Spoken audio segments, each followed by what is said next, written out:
নমস্কাৰ আমি তামুলপুৰ জিলাৰ অন্তৰ্গত গুৰেশ্বৰ হাই ছেকেণ্ডাৰী ছাত্ৰ ছাত্ৰীসকলে মিলি কিনে এটি বস্তু বনাবলৈ সক্ষম হৈছে। এই বস্তুটো বনোৱাৰ উদ্দেশ্য এই যে আমাৰ চাৰিওফালে যিবোৰ সামগ্ৰী আছে যেনেদৰে বা প্লাষ্টিক যিবোৰ আমি সচৰাচৰ ব্যৱহাৰ নকৰোঁ সেই বস্তুৰে কিবা এটা লাগতিয়াল বস্তু বনাবলৈ সক্ষম হোৱাটো।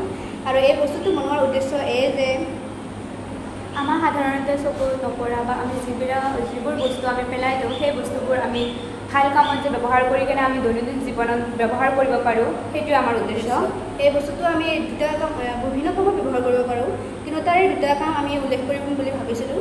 আৰু সেই দুটা কামৰ ভিতৰত এটা হৈছে যে আমি ইয়াতে লতাজাতীয় উদ্ভিদ যিবোৰ আমি সচৰাচৰ ৱাল বা কিবাহত লগোৱা দেখা পাওঁ, সেইবোৰ ইয়াতে ৰোপণ কৰি কেনে আমি ইয়াতে প্ৰদৰ্শনী হিচাপে প্ৰস্তুত কৰিব পাৰোঁ।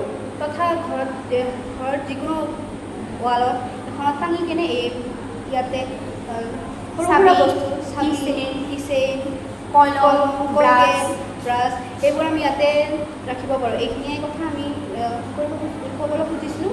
এইখিনি আমি আমাৰ যিবোৰ বস্তুটোৰ প্ৰদৰ্শনী আছে সেইখিনি সমাপ্ত কৰিছোঁ।